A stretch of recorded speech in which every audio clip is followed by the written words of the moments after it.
Thank you so much for that introduction. It's my first one ever in my life. I've never been introduced like that. I guess this is what happens when you open up for Rav Israel. My apologies in advance for the rabbi not being here on time. He got held up with something obviously extremely important in Boca. So allow me to entertain you with for the next few minutes with some Divrei Torah. I'm going to pull my best Hidushim that I have, my favorite ones that I have. So hopefully it'll be worthwhile. So like that, time will go just like that, and like that you won't feel it, and the rabbi will be here, and all's well that ends well. I just want you to know that when I did meet him 10 years ago, he didn't look like that. Improvement for the best. Wow. I'm very proud of you.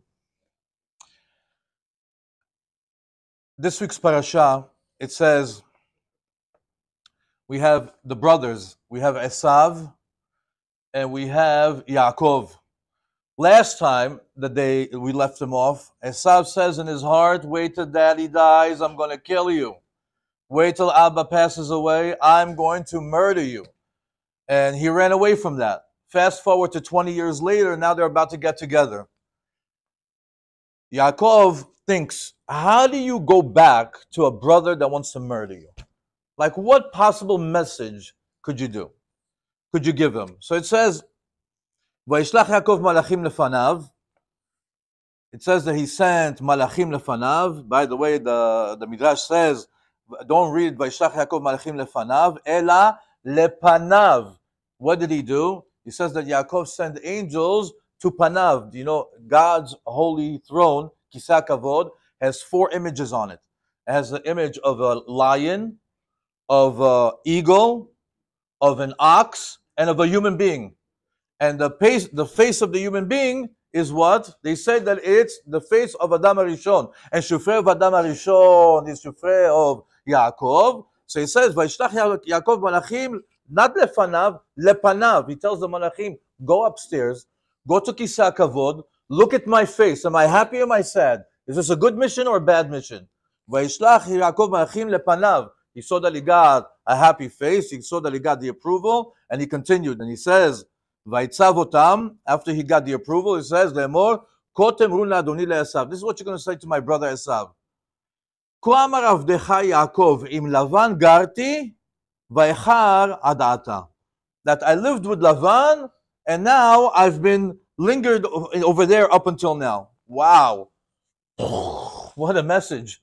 I lived with Lavan. Like, you think that the first time that he comes back to talk to his evil twin brother that wants to kill him, it would be something a little bit juicier, a little bit more content, a little bit more impactful.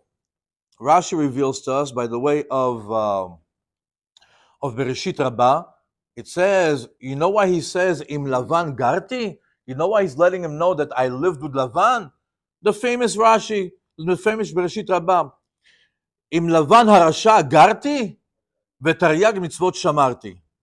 He says, I lived with Lavan harasha, and I kept, when I tell you the word garti, I'm hinting that I kept taryag mitzvot, 6:13. Why is this so mind-blowing once again? I don't get it. So this is a beautiful, beautiful chidush that I heard this week for the first time. I'd like to share it with you. Esav is wicked. Lavan is a ramai. You know, there are 2 peas in a pod. These are 2 people that should get along together. They should partner up and open up a crooked business together. Esav had a big mitzvah of kabet avicha vetimecha. So much that he wanted to emulate his father. At what age did his father get married? 40. At the age of 40, Esav got married.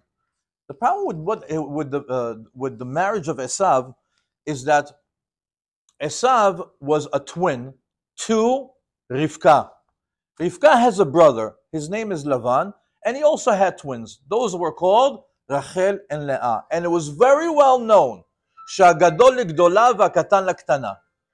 That these twins right now, the big one, the older one is going to go with the older one, and the younger one is going to go with the younger one. Why? At 40 years old, you don't go and marry what everybody says. It's you marry within the family. You already have a shidduch. Why didn't you go there? You know why Esav didn't go to Lavan? He was scared. Esav, the wicked Esav, was scared of who? Lavan. Why? Lavan has a reputation that if you visit him in one night, you don't come back, you don't wake up in the morning. You go, he tries to feed you food that is poisoned, or he kills you in your sleep and you never make it to the next morning. As a matter of fact, we remember this from the story of Eliezer. Remember, Eliezer went to get the shidduch for Yitzhak, and what happened over there? It's Eliezer, they give him the food. He says, no, I'm not going to touch any of this food until I tell you the story of what happened. Meanwhile, Malach Gabriel comes, switches the plates, and Betuel eats from that plate, and you never hear from Betuel in the Parsha anymore because he died. So Esav says, no. I'm scared of Lavan. Another interesting thing why he was scared of Lavan. Lavan had a very special avodah zarah. What was the avodah zarah of Lavan?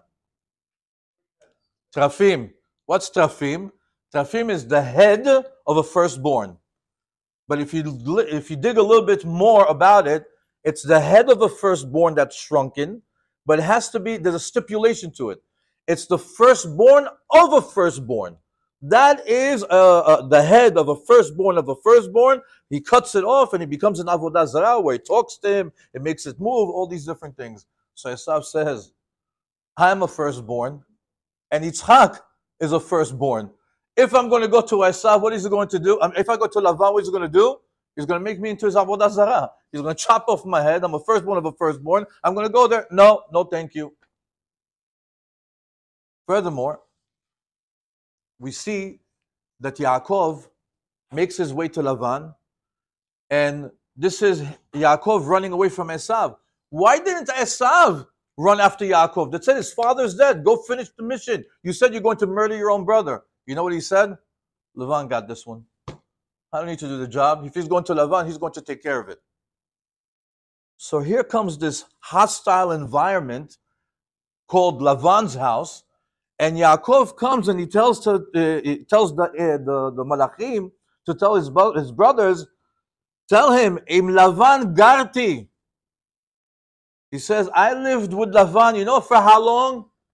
20 years. You want to mess with me? 20 years I'm with the Ramai. 20 years I'm with Lavan. I'm coming back a different person. Each time Yoshev Alim, but I'm around the block now. I know, I've been around the block. I've lived with somebody that you're scared of. It's a different approach, different look at looking at Yaakov. As a matter of fact, when we see this, is there a Perek Tehillim over here? A book of Tehillim that I can get? We see that this image of Yaakov, Ish Tam Yoshev Ohalim, this wholesome child, this wholesome boy, this wholesome man, that all he wants to do is just learn Torah. All he wants to do is just be good. But yet we see, if you look at it as pshat, and this is anybody who's like a Baal Tshuva, you know, you ever sit with a guy with a Baal Tshuva? Right away they tell you, you know, why is Yaakov a crook? A crook? It says, Natati emet Yaakov, chesed Avraham. There's no such thing. Yaakov is 100% truth, 100% emet. No such thing. He lied to his brother. He lied to his father. What do you say to his father? Ani Esav bechorecha. Right? He said he was straight out. Not only that, he lived with a crook like Lavan. That in last week's parasha he tells him, why lama ganafta oti? Why did you steal my heart, steal my mind? Why did you cheat me? The crook is telling the Ishtam Yoshev Ali, why did you cheat me? How could that be? And we see over here that Yaakov, more and more, the more we look into him, we see that he's always shrouded in this cloudiness of it's not clear. Is he 100% pure? He's 100% emet. Is he not? Is he not? Because all the Pesukim usually use like harsh words. Ramai, Ganav, Shakran. Why would we have these words connected to Yaakov Avinu? So very interesting. I want to put a scenario in front of you. Let's say that the Rosh Yeshiva's brother comes to visit him. You're coming to a yeshiva, and you're walking, and you see the Rosh Yeshiva hugging his brother goodbye. And as his brother is walking away, comes this crazy Arab terrorist, and he tells you, "Did you see the Rosh Yeshiva's brother? Which way did he go?" Now, if you're an Ish Emet, do you have to tell him the truth? Because if I say I don't know, I'm lying, right? Am I a liar by not telling where to go? If I'm an Ish Emet, I'm 100% true. Somebody asks me a question, my answer is going to be a lie. Is that okay or is that wrong? What? Pikuach nefesh, meaning what? That because of we change. Because his life is in danger, we can lie. We can say not the truth. It's okay. It's okay if you can say that. The point here is what? If we want absolute truth, right? We want black and white, right, wrong. We want an absolute truth. When we get in a situation like that where you have to say, somebody's asking you a question, a simple question, did the Rosh Yeshiva's brother go that way? And you know the answer is yes, and you say no. Are you now a liar? You're an Ish Emet, but are you a liar? So technically is what? Technically the answer is yes. But in real life, we see that, wait, by me saying no, I'm actually doing the right thing. So could you lie and do the right thing at the same time? The answer is yes. A Perek in Tehillim teaches us that. It says, I believe in Perek Yudchet, if I'm not mistaken.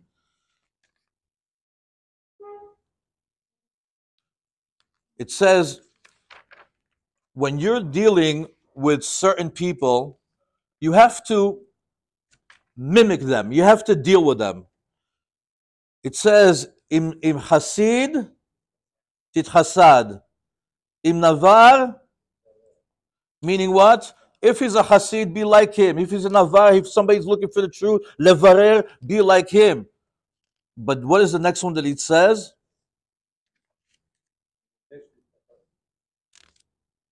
Help me out, what is it? Emikesh tit patal. That is talking about Lavan. Lavan was what? How do you beat Lavan? How do you live with Lavan for 20 years and come out clean and still v'taryag mitzvot shamarti? How can you be 100% kosher after being 20 years with a convict? 20 years with somebody who has completely his entire, it says over there that he changed his deals with him 100 times fold. I'm a businessman, I'll tell you. Somebody changes their deal on me one time, let's say I got bad taste in my mouth. Second time, that's it, I turn my back. Third time, you have to be an angel, and the deal has to be the sweetest deal in the world for you to get my attention again. 100 times? How can you do that? How can you come back 100 times to somebody who's cheating you? It's impossible. How do you deal with somebody like that? And how do you deal with somebody like that and come out squeaky clean? You have to be like them. You have to act like them. You have to beat them at their own game. Is that kosher? Is that kosher? If somebody's coming to cheat you, is it okay for you to cheat them first? Or to play defense? Two lefts make a right, though. 100%. Two wrongs will make a right.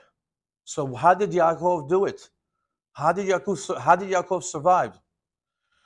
It's a very, very deep concept that I don't believe I have enough time to unfold it. I just wanted to tantalize your mind, just to make you think about things, that we're in a world that we like absolute truth. Black, white, right, wrong, holy, tameh. You know, we love to have the black and white. But in reality, it's showing us that in a Jewish life, you can have black and white. But when you're dealing with the Goyim, there's a huge gray area. And it's not because that's from us. It's from them. Because Yeminam, Yemin Sheker. The rabbi touched a little bit on the war. I don't like to talk so much about the war. We've done it a lot. But, you know, you can't read the Nevi'im. You can't read the prophecies that we have. that basically 98% of all the prophecies are all checked off. There's literally just a handful that are left over, and they're all true, and they're all saying that eventually our friends, America is going to turn on the Jews. Right now, it's America against Esav against Ishmael, Edom versus Ishmael. The Nevuot say that later on, Esav and Ishmael are going to team up together. What are you going to do? So weren't you my friend? Didn't you show me one face and now you're going to take off the face and show me something that you're other? You have to know this, that when you deal with Jews, it's one thing. When you deal with Gentiles, it's another. It's a hard lesson to learn, but that's what's going on over here. That's what's going on in this pasuk. That's what this pasuk is showing us. How did Yaakov do it with Lavan? There's a gray area. And that gray area is a very, very difficult area to navigate. You have to go deep, deep into laws, deep into Musar, deep into your Yiddishkeit to know how to navigate that. We're not saying that we're giving a green light to go cheat goyim. Chas v'shalom, that's a big chilul Hashem. But when you know somebody's approach, you know how to play defense. And that's the lesson over here. Yaakov knew how to play defense on a Ramai. He knew how to get out of it. He knew how to make the kosher Jewish decision, even when he was dealing with crooks. I want to talk now about his wives. There's another lesson over there. It says about Rachel. There's a pasuk in Yirmiyah that says, Ko amar Hashem, menei kolech mibechi, ve'enaich midim'a, ki yesh sachar lepaulatech. There's a pasuk in Yirmiyah that says, Hashem tells Rachel Imenu, stop crying, wipe your tears away. There is a reward to your actions. It's a very cryptic pasuk that can not only be understood in the context of the parashiyot that we're in right now, but also at the end of days, even today.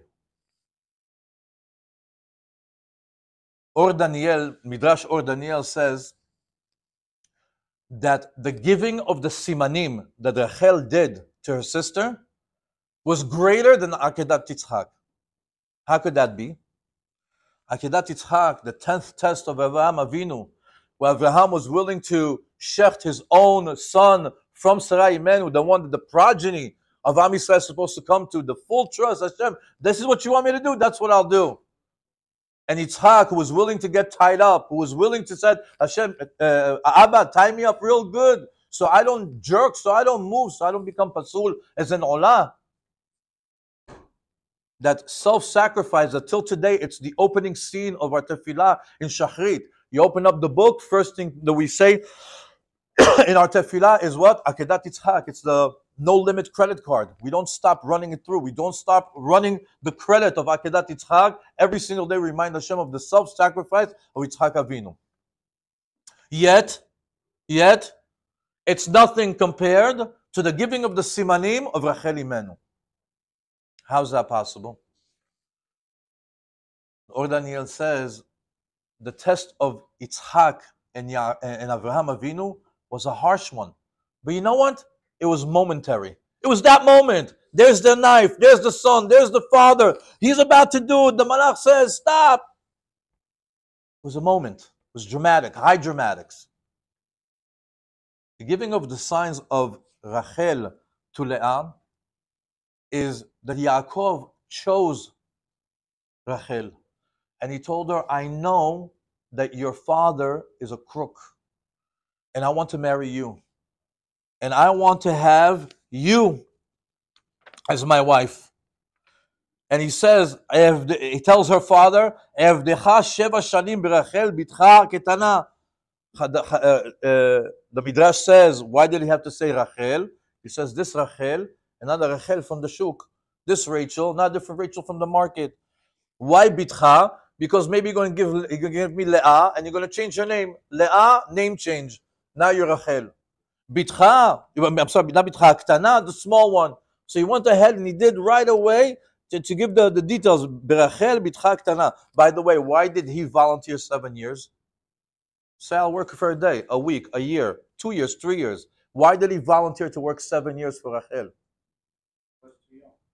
Beautiful. She was 5 years old. He needed to wait 7 years until she was married, in the age of marriage. Furthermore, it says over here that he told her, I know your father is going to cheat me, so I'm going to give you the signs. What were the signs? He told her, Chala, Nida, Hadlakat Haner. He says, these 3 things, when I marry you, I'm going to ask you for the password, the secret code, and you're going to tell me these 3 things, and I know it's you. Chala, Nida, Hadlakat Haner. By the way, that's Rashi Tevot China, Chet Nun Hey. The real China is not the Moroccan people dancing with the cookies on their head and putting like the mud on their hand. It's nice, it's a good party, but the real China is when you take a girl to the side and you tell her, hey, you're about to be a wife. You know what you do as a wife?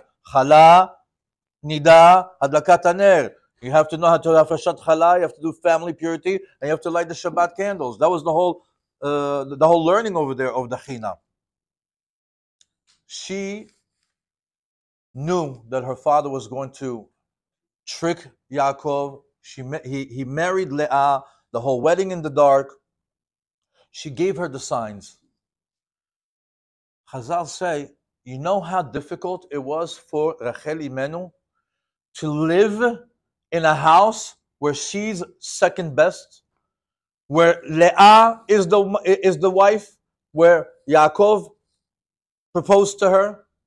Do you know how difficult it was to know that she gave her the signs and she doesn't even know that she gave it to her? So difficult that that later on, when she asked for when she saw, she was living in a reality where her sister has children, the maids have children, she's still barren, she has nothing. Reuven comes with the dudaim, and she says, please give me the dudaim, I'll switch you my night with Yaakov for your dudaim. And her answer is, what? It's not enough that you stole my husband? You want my dudaim as well? At that moment, any regular human being would have just popped and thought, listen now, sweetheart, let me tell you what's really going on over here. I am Rachel, I'm your sister, he's my husband, he proposed to me, father cheated me, I gave you the signs, you don't even know, you're disrespectful. In Hebrew, they say she would give her shtifa, right? She would give her like all the way. She didn't do that. She was living with that nisayon on a daily basis, which is greater than having a nisayon for a moment. So much so that the Midrash says, I have to read you this Midrash, it's so powerful. It's so powerful, I want you to hear the words. Because it's nogea to our day-to-day life today. It says, in Ptichta De'echa, Echa Rabbah, it says, after the destruction of the first temple, I'm reading this, by the way, from Imre Noam, the book of Arav Yora Michael Abedje, Zecher Tzadik Livracha. He's the father of Arav Israel. I can tell you, if you don't have this book, you're missing out on candy. These are Shabbat treats. You put this in your house every Shabbat, every in the afternoon and night. Mamash, sweet Torah. You have a chance, pick one up. It's coming out in English soon, by the way. So it says in Echa Rabbah, after the destruction of the first temple, HaKadosh Baruch Hu calls Malachei HaSharet, and he tells them, Bo'u v'nelech ani v'atem, v'nireh beveti ma asu oivim bo. Imagine, after the destruction of the first temple, HaKadosh Baruch Hu tells the angels, let's go take a look what the enemy did to my house. Let's see what the enemy did to the Beit HaMikdash. Miyad alach HaKadosh Baruch Hu Malachei HaSharet v'Yirmiyah lefanav. HaKadosh Baruch Hu, Malachei HaSharet, and the prophet Yirmiyah are walking together. And as soon as HaKadosh Baruch Hu saw Beit HaMikdash, he says, Bevadai zehu beti, vezehu menuchati, sheba'u oivim v'asu bo kitzam. Look what they did to my house. This is my house.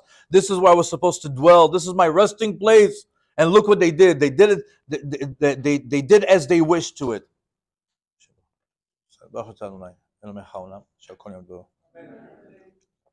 At that very moment, Hashem begins to cry. Oili al beti, benai hechanatem, kohanai hechanatem, אוהביי היכן אתם? מה אעשה לכם? התריתי בכם ולא חזרתם בתשובה. הקדוש ברוך הוא says, woe to me and to my home. My children, where are you? Kohanim, where are you? The people that love me, where are you? What should I do? I warned you, I warned you, I warned you, and I warned you, and you didn't do teshuvah.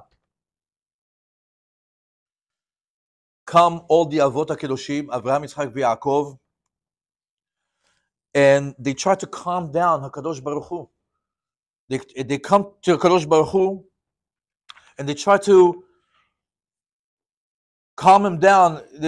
I'm not going to go into detail in it, but it goes in a Charabah. It says, Avraham says, he says, look at me and look what I did. The 10 nisyonot. I was willing to shecht my own son. Yitzchak says, I was looking at the Mesirut Nefesh. I was willing to get tied up. Yaakov says, look at all the troubles that I went through. Esav, Lavan, Dinah, Yosef. Everybody's trying to console God. Like, oh, we've had, we've had harder situations than what you're going through. And he didn't want to get consoled. As a matter of fact, he didn't answer them. Comes Rachel Imenu, and she tells him, ריבונו של עולם, גלו לפניך שיעקב עבדך אהבני אהבה יתרה. You know that Yaakov loved me more than anybody else. ועבד בשבילי לאבא 7 שנים, and he worked for me 7 years with my crooked father. And when those 7 years were completed, and it was his time to come and marry me, my father switched my husband with switched me with my sister, and she married my husband. והוקשה עליי הדבר עד מאוד. It was such a difficult thing for me to experience.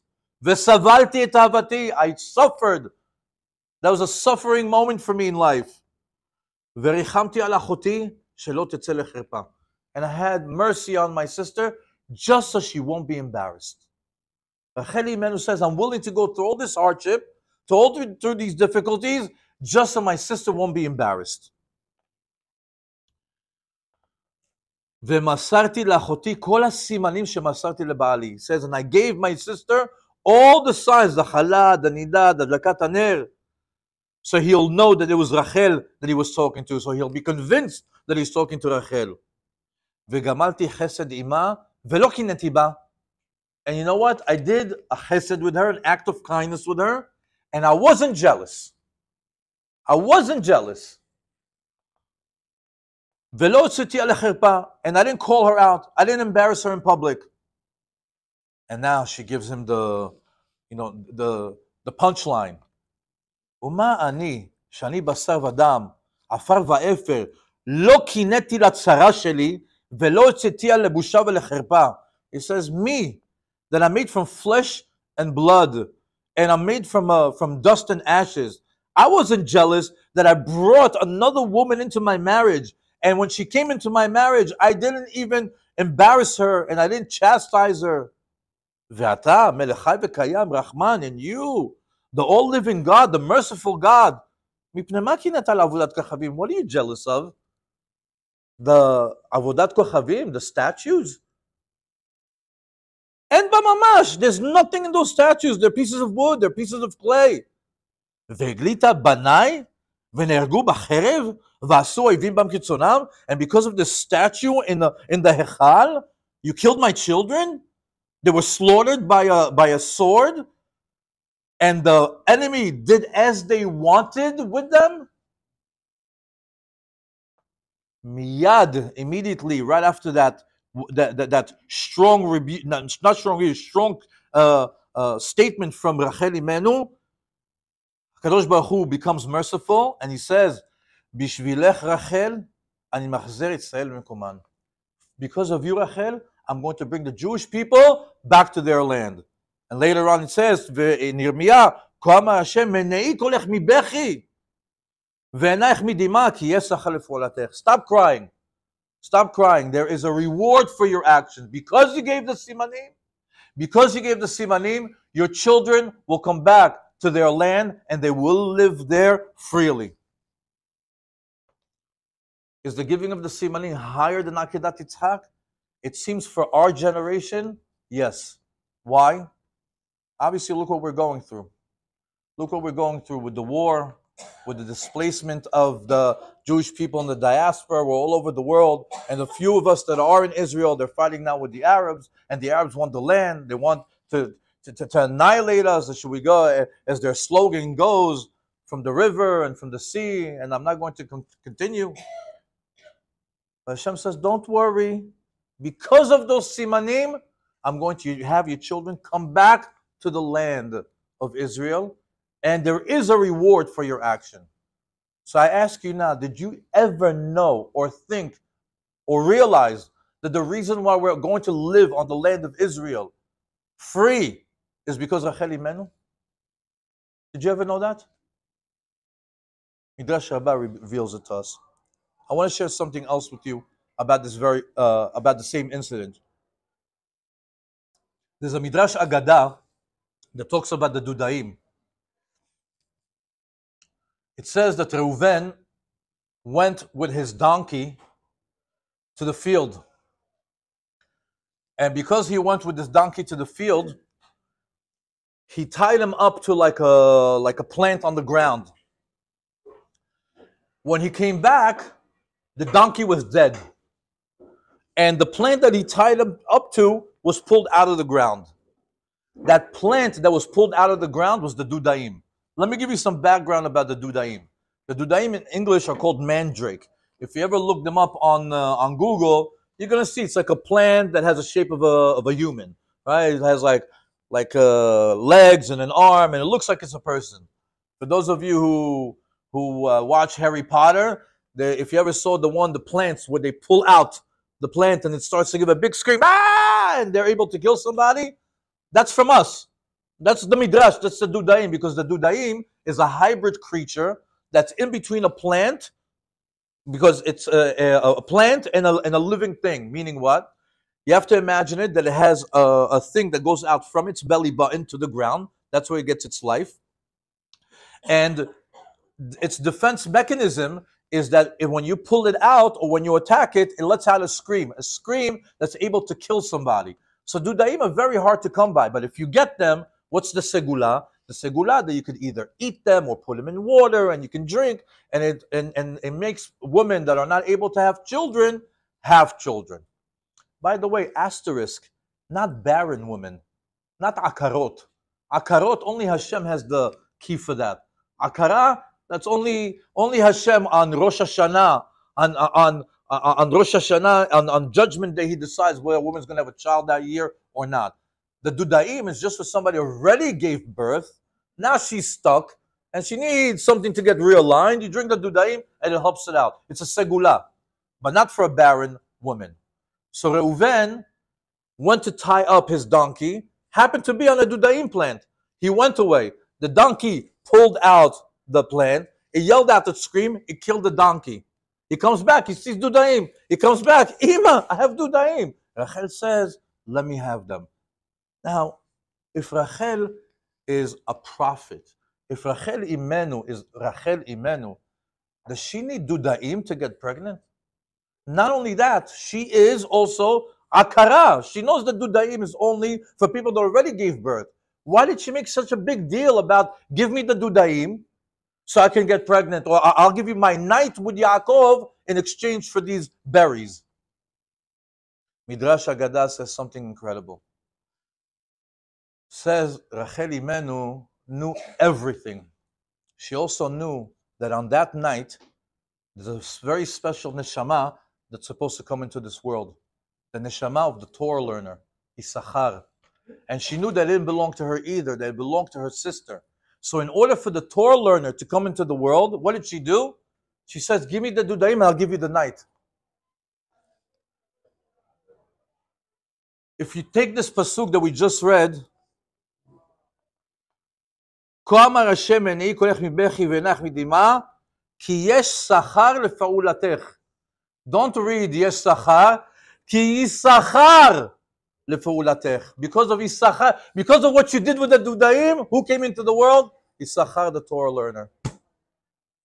Yisachar, כי יש שכר, Yisachar came into the world because of you. The Torah learner came into the world because of her. By the way, what's the beracha that Yaakov gave? that gave to Issachar? Issachar, Hamor Garem. Issachar, the donkey caused it. From this Midrash Haggadah, you can see it as well. Issachar, Hamor Garem.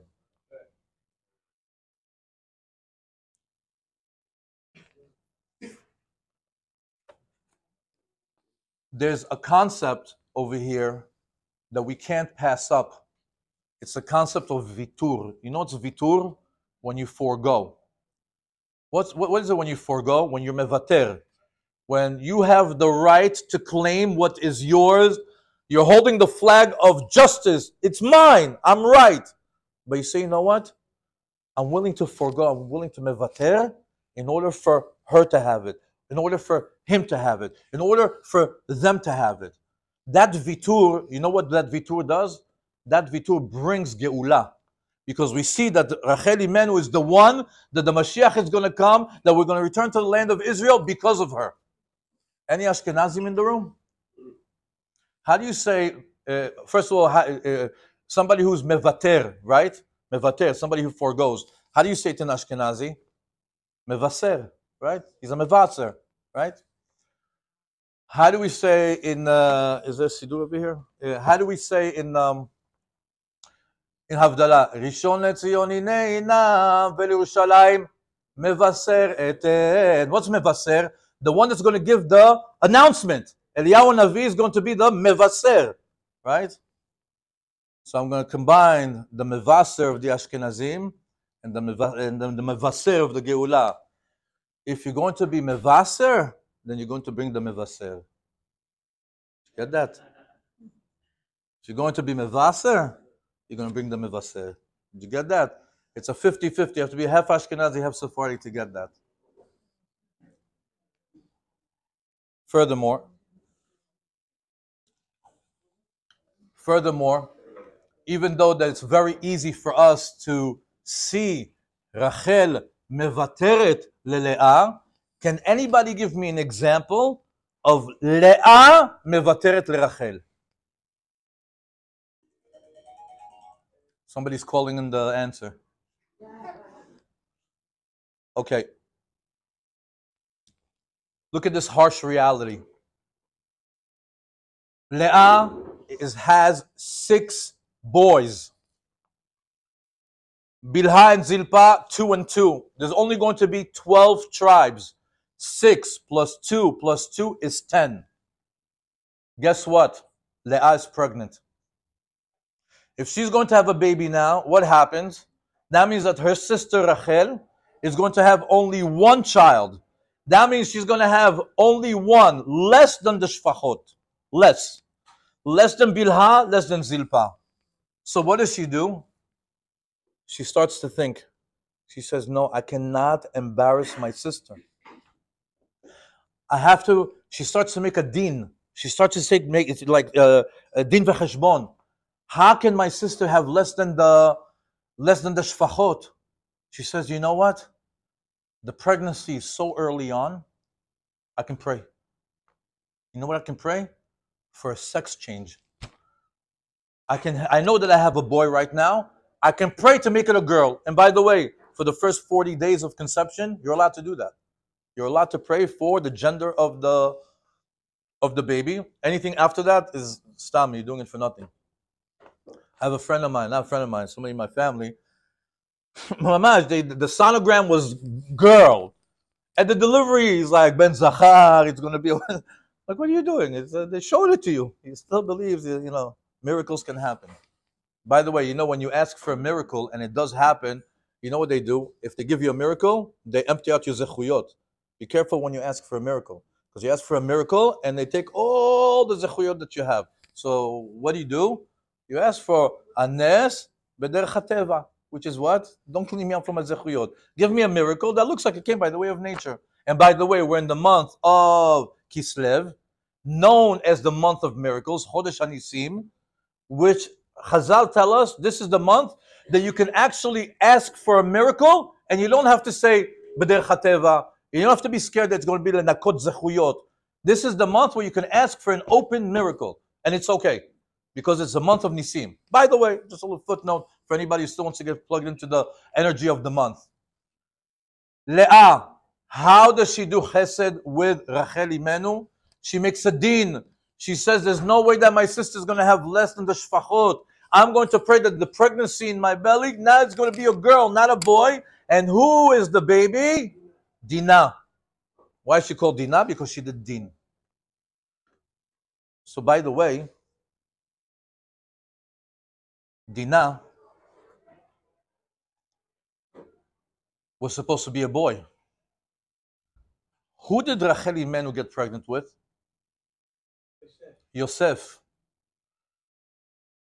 Yosef, did you notice that he had a tendency to curl his hair? Who curls his hair? Girls. A little bit of a residue in that spiritual, swap. They said that he used to beautify himself, right? Dinah, she was assaulted by Shechem.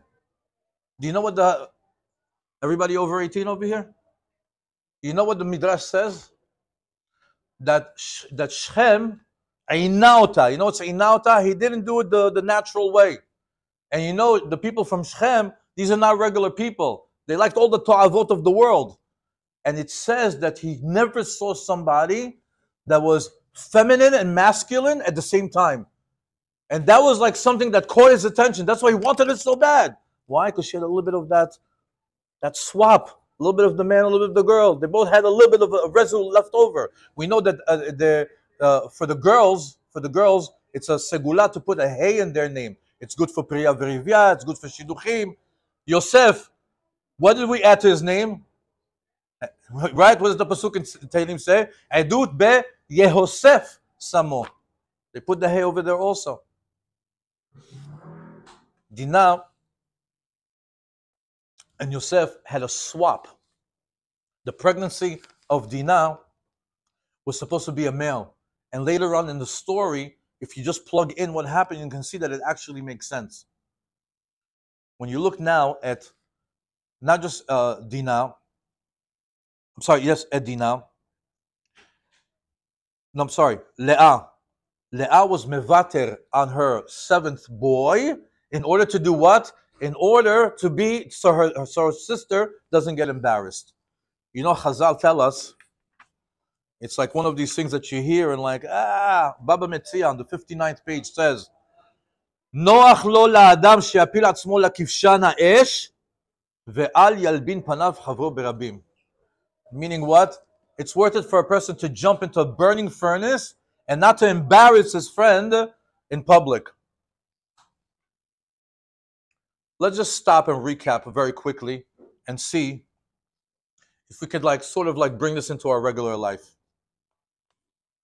Do you understand that the Geula is coming because of one person's vitur? Because Rachel Imenu chose not to embarrass another person, and even though it was a struggle for her from every single day of her life, because of her Mashiach is coming. So imagine that Mashiach moment that you need in your life. How do you activate it? How do I get this struggle that I'm dealing with? Where's my wife? Where's my children? Where's my parnasa? Where's my zivug? Where's my happiness? Where is it? I don't know. Try the Rachel formula. Do vitur. Maybe you'll get your salvation. And if enough of us do vitur, you know what we can bring? Mashiach. Bechesed berachamim. The better way. With mercy and kindness. Look what vitur does. Try it once this month. One time. Let go. With your wife. Let go with your children. Let go at work. Let go with yourself. Don't be makpid. Look what happens. One lesson. So great is that lesson, it has the power to bring Mashiach. That's number one. Number two, we always talk about brotherly love, brotherly love, brotherly love. Look at his sisterly love. Look at his sisterly love. Look how Benot Israel are able to also forgo for one another. And from what I understand, it's harder for a woman to forgo than it is for men. You know why? Because women never forget, right? Women never forget. We're like guys, we're ready to press delete, like that, like that thing that, deletes everything and we move forward, right? Did you ever get too deep into a fight and all you want to say, let's just delete. Let's make it disappear and move on? And she's like, no. We still have things to deal with from 1987, 1989, 1994, 1996. Before we get to 2023, I'm going to lead you up to it, right? We want it to be deleted. They have so meaning for them it's more difficult to be mevater. Look at the sisterly love. Also, look at um, the importance that a woman like Rachel says that she's willing to go. She's willing to be mevater again on any ability to get pregnant and to have a child and to be part of the progenitor of the 12 tribes in order to bring what? The Torah learner into this world. Issachar. These are different things. These are everyday things. Like, how important is a Torah learner for you? How much do you respect the guy that was just here for an hour, opened up the Gemara and went here? Now he's home just like being a regular guy. You know how much respect we have to give to Torah learners? You know how much respect we have to give to regular people that are mevater for their brothers, their sisters, or just for other people, or for just being a simple Jew? As they say, liot Yehudi pashut, zelo pashut. To be a simple Jew is not that easy. It's not that simple. I was hoping the Rav would be here by now. But since he's not, I'll give you one more nugget.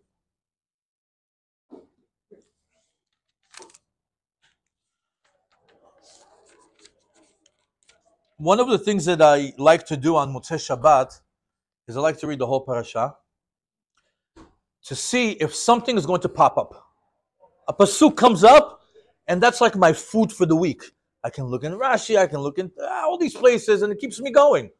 Like it's like a treasure find. Because you know, like sometimes you say, "Oh, I know the parsha. This is the parsha where Esav wants to kill Yaakov. Oh, this is the parsha where Shimon and Levi kill Shechem." You know what? Shimon and Levi.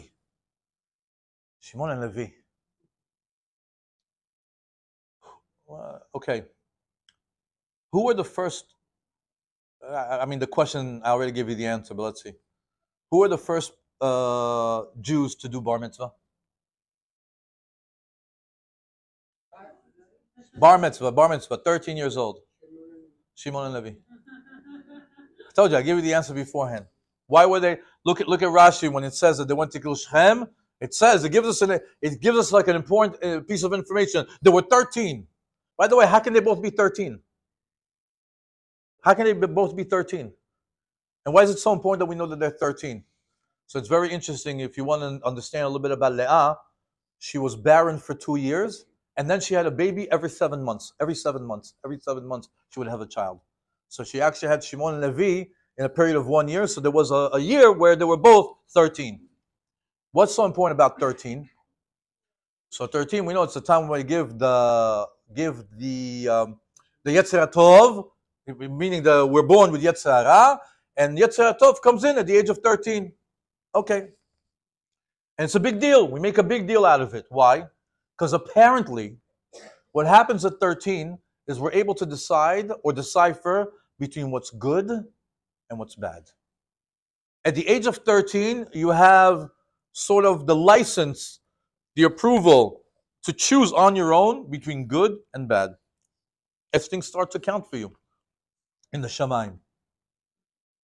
So why is this important in the story of Shimon, Levi, and them killing the 24,000 people in Shechem? Because when they heard that Shechem mistreated their sister, you know what they said? That's wrong. That's not right. And what they say? I have to wrong the right. I'm sorry, I have to right the wrong. At 13, they knew that something was wrong, and they took it upon themselves to go and fix the problem. And that's why they went at the age of 13, specifically, to go and stand up for their sister.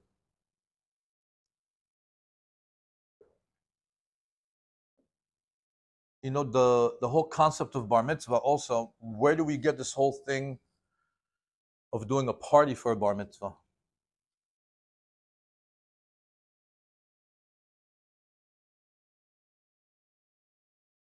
So there's a midrash, there's a famous midrash that says, we know when it says Vayigamel. What's Vayigamel? Vayigamel, this is when Abraham had the party for Yitzchak. They said that he was what? Like 2 years old, right? He says, no, look at the word Vayigamel, cut it into two. When do you do a party? You do a party when he's Yud Gimel, and you do a party when he's Mal. Mal is when you circumcise, and you do a party when it's Yud Gimel. Something that you should know about us as Jews. When we do a mitzvah, especially the first time out of joy and happiness, it gets embedded into our DNA and it gets continued from generations to generations where people are happy to do that mitzvah. I'm going to give you several examples. Avraham Avinu was so happy to do the Brit Milah. Name me a person who doesn't circumcise their child. Anybody? I'm not talking about the latest trend in Israel of how they're trying to go against it. Let's not talk politics. But is there a Jew that doesn't circumcise his child? Doesn't exist. You know why? The mitzvah was done out of joy and happiness. And because it was done in joy and happiness, it's embedded into our DNA. And every single Jew has this burning desire to perform that mitzvah, whether they're secular or religious. We're going to do Hanukkah. Hanukkah. Did you notice that this is like the one holiday where all the Jews come out of the woodwork? Reform, conservative, secular, chiloni, religious. Everybody comes out. Why? Because it's such an easy mitzvah, right? You light the candle, it's over. You did the mitzvah. But you have to understand that mitzvah, the reason why every single Jew loves to do it, is because it was the first time that it was done with a tremendous amount of joy. The Hashmonaim, when they lit that candle after that victory, it was such a simcha. It was embedded in our DNA, and every mitzvah that we do with simcha, everything we do in simcha, it stays in all our generations. By the way, did you know that Hanukkah, I'm going off on a tangent, but I got to give this to you. Did you know that Hanukkah is the last stop in the Teshuvah season? Did you know that? Look how, the last stop in the Teshuvah season. Why? So the rabbis would like to tell us, start in Tammuz. Zman Teshuvah memashmesh v'magia. Tammuz is here. Then Av, the month of Av, Elul ba. Oh, get ready, Elul is coming. Then we get into Elul. What's Elul? Oh, this is the time of Slicha v'Rachamim, the Slichot v'Rachamim. This is the time for Teshuvah. And we get into the whole of going to Selichot and doing our soul searching. Then comes Yom Adin, which is Rosh Hashanah, Aseret Yemei Teshuvah. That's when we really apply ourselves, because that 10-day envelope is an incredible time for Kaparat Avonot. And then we have Yom Kippur. The day itself atones. And then Chazal tell us, and if you didn't do all your work then, what do we have? Sukkot. If not, Hoshana Rabbah. The Pitkat Avah, that's the last one. But for those that didn't do Teshuvah in Elul, for those that showed up for Yom Kippur just to hear the shofar in the last minute and they were back in their car back home, and for the ones that didn't do any soul searching, and the ones that didn't improve themselves for the upcoming year, and there's a din in the Shamayim. How do you get that din off that person's head? He just woke up now. He came to Surfside. He got excited. He heard the opener for Rav Yisrael Abergel. He says, wow, this guy, I want to be religious now. Right? What do? You do Teshuvah. Now. Why? Because it says in Tehillim, Tashuv Enosh Ad Daka. What's Tashuv Enosh Ad Daka? First of all, Enosh, there's three different types of men, three types of descriptions that are considered, that the Torah brings about people. There's an Adam, there's an Ish, and there's an Enosh.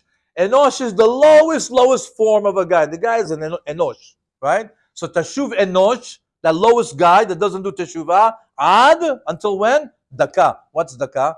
Dalet is 4, Chaf is 20, Aleph is 1, altogether 25.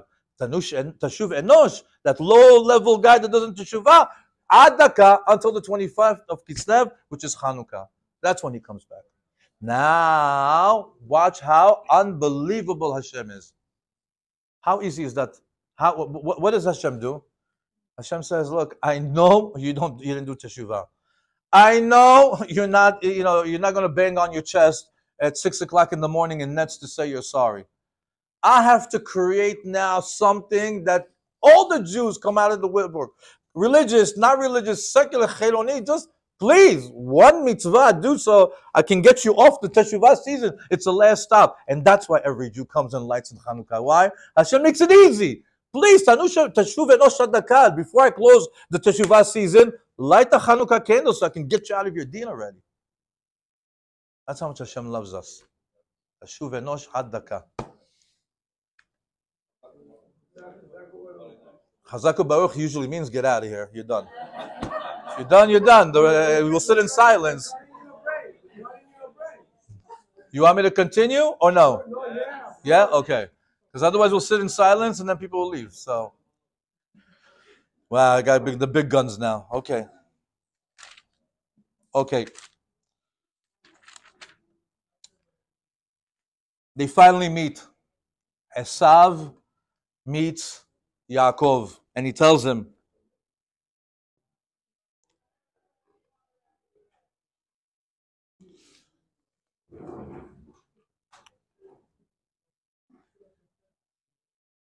so, yeah, I give it to you. It says, Perek Lamed Gimel Pasuk Tet.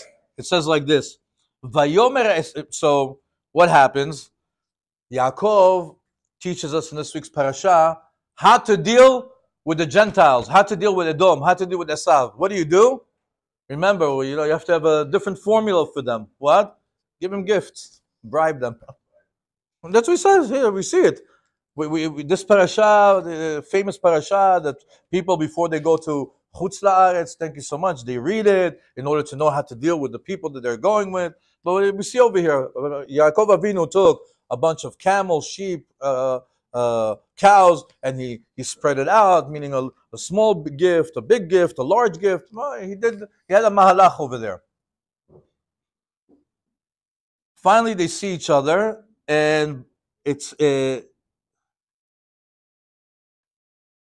so Yaakov tells him, here, take all these presents. Esav tells him, Vayomer Esav, yesh li rav. Achi hiya lecha asher lach. He says, no, I got plenty. Whatever is yours is yours. It's so strange. Esav is all about money. Esav is all about having more. All of a sudden he says, no, I'm good. He says, you know why I'm good? He says, look, last time I lost my first birthright for a cup of soup, right? It says, not only that, my zivug of Leah was supposed to be, now he took it. Every time I deal with this guy, I lose. Now he's going to give me something, for sure I'm losing something. Leave me alone. I don't want to deal with him. He says, yes, li Rab. Okay, stop. I don't need any more. Whatever is yours, which is so strange. But B'Siyata D'Shmaya, a few years ago, I was looking a little bit in depth into the letters, and Edom, Esav, they have a rabbi. Who's the rabbi of the Christians? Huh? No, the original one. Yoshka, right? So he says, Vayomer Esav, yesh li rav. Esav says, no, you know what? I have a rabbi. Yoshka was a rabbi, right? If you take a look at the word Vayomer Esav, yesh li rav, if you look at the vav of Esav, take the vav, put it on top, right? And take the word yeshli, just yesh, yud shin. You got yud shin and vav, yeshu. Vayomer Esav, yeshli rav, yeshu is right there. It's like one of those Bible codes.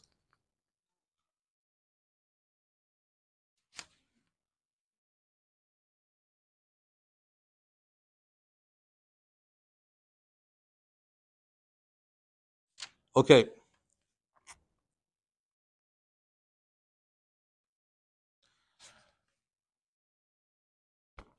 says, Yavorna Adoni lefne avdo, vani et nahala leiti, לרגל המלאכה אשר לפניי ולרגל הילדים עד אשר אבוא אל אדוני שעירה. So this is life advice for people with children at home. We have a melacha. We have work. We have to raise our children. How do you raise your children? The pasuk reveals it to us. Vani et nahala. I'm going to manage myself. How? Iti. Slow. Slow and steady wins the race. You never want to move very, very fast in spirituality. You never want to put too much on your children. You never want to put too much on your wife. What you want to do when you want to move up in spirituality. Vani et nahela. You know how I manage my household? E.T. Slow and steady wins the race. How? L'regel ha-melacha. I know there's melacha. I know that there's work. And I know that I want to finish the work. But you know how you finish the work? Slow and steady wins the race. It says, and we see that everything in a Jewish household is about the children. Ulregel hayeladim. What's regel hayeladim? That basically, when he was talking to Esav, they could have they made up, right? Let's go open up a business, right? Let's go buy real estate, right? Let's go be tzaddik, let's go be havuta, let's learn together. Yaakov says, no, I finally squashed my evil twin brother that wants to kill me. What a load off. What's my focus now? My children. Always children. Always family. It's always the children. In a Jewish household, it's always the children. And how do we do it? Slow and steady wins the race. Le'iti leregel hamelacha. By the way,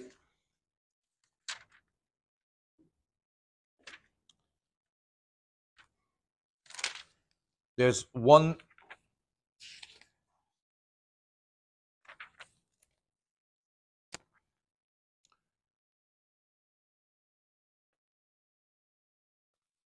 thing that I think I'm going to finish with this.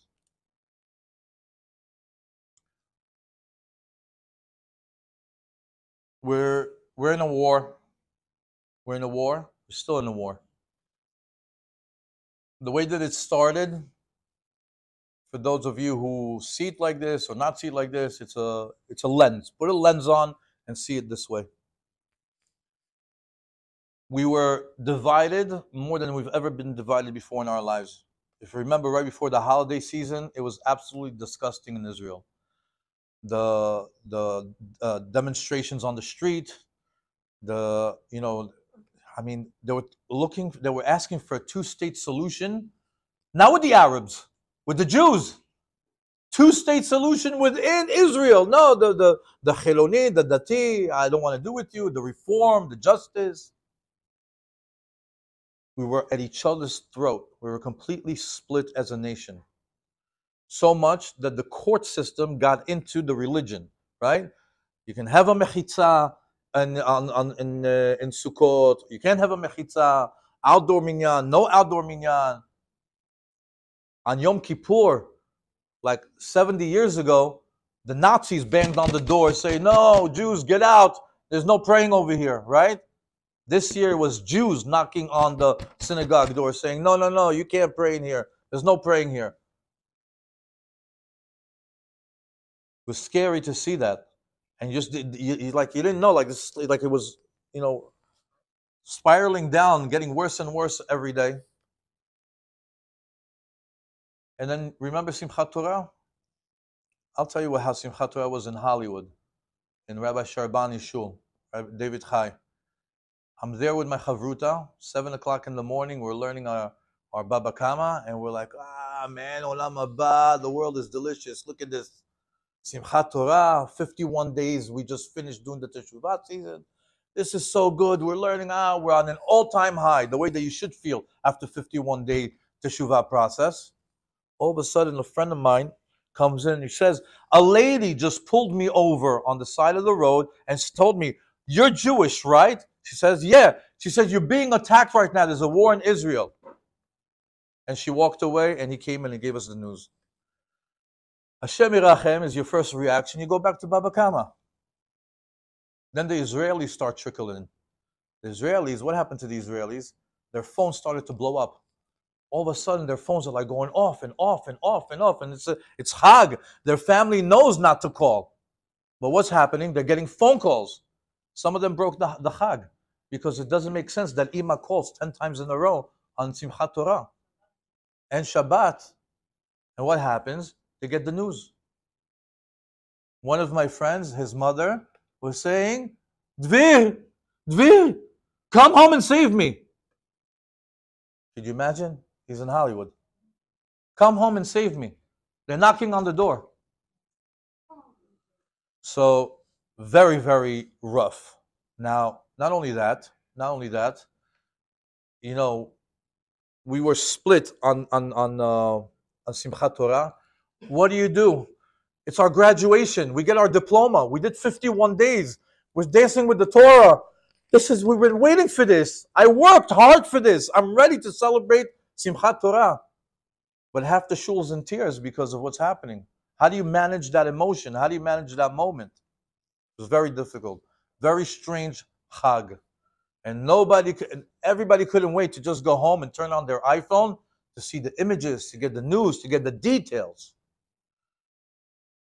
And then you see, you get a little bit more, and you don't know how to process it because you can't. So you wait for rabbis to process it, right? You wait to see some Dat Torah to take a look at the ingredients of the story and get back to us. And it seems that all of them, or most of them, came back and said, it's the coming of Mashiach. The Torah says that Milchemet Gog uMagog starts in Sukkot, Tchiyat HaMetim is going to be in Pesach, and this is a big sign of it. And why is it? Because we angered God. How did we anger God? Because they got into the religion, they wanted mixed Simchat Torah, they wanted to stop Yom Kippur praying. They wanted, and not only that, on Shabbat of Simchat Torah, what do you have? They're dancing in the middle of a field with a Buddha over there, so it's Avodah Zarah, on Shabbat and Simchat Torah, and they're all just putting all the pieces together, and then we saw the graphic imagery, and everybody is lost. And as we're all suffering, because we all know someone, and we also, just as a Jew, to process this, it's a very difficult thing to go through. A day passes, a week passes, 2 weeks passes, a month passes, and here we are. And this is a point that I'm echoing because Rabbi Israel said this in Boca. I want to share this with you. He says, we thought it was all bad. He says, let me show you the chesed. The rabbi is privy to a lot of special relationships. A lot of people come to the Rav. Some people that are high up in the army came to the Rav, and they came and they showed him some things. They had documents from the terrorists, and the plot that they were successful at, that killed about 1,200 Jews on Simchat Torah, was a failure to them, because the real operation was supposed to happen a week later, with the help of Hezbollah, and they had a goal of 150,000 Jews. And the rabbi said with his own eyes, he saw the list of the synagogues, the times that they give classes, the times that people congregate, the times that people are going to be there, homes, how many people live in the house, do they have a dog, the times that they're there. They had all the details. The Rav was telling us that when they discovered this, they started to look into the details. They couldn't believe that actually 1,200 is a chesed compared to 150,000 that they wanted. As a matter of fact, another byproduct is we've been failing at one thing for 2 millennia. The second Bet HaMikdash was destroyed because of what? Sinat Chinam. And Sinat Chinam, we've been trying and trying and trying, or maybe not trying, but whatever it is, we're failing. We can't get out of this problem of a Jew hating another Jew, or baseless hatred, or this whole thing of just not being able to connect, or whatever. We know the problem, yet we're not motivated to fix it. Comes the attack a month ago, and all of a sudden, as a nation, we experience something that we've never experienced, or at least we haven't experienced for at least 2,000 years, which is Achdut. Achdut. What's the Achdut? Have you ever seen Am Yisrael so united as one? I've never seen it. As a matter of fact, I have a statistic that I give in almost all my classes up until last month. I stopped giving it. Is that when you look at the numbers, there's 14 million Jews in the world. 20% are religious, Orthodox, affiliated, connected, Shomer Shabbat, Kashrut, whatever you want to call it. 80% are not. And for Mashiach to come, bechesed v'rachamim, we have to be what? Together. I used to look at that 80%. I'm like, mission impossible. There's no way. How do we get the other 80 to come around? How do we get this unity? And then you look at the news and what was going on. You're like, there's no way Mashiach is coming. Bechesed v'rachamim. And all of a sudden, this tragedy happens.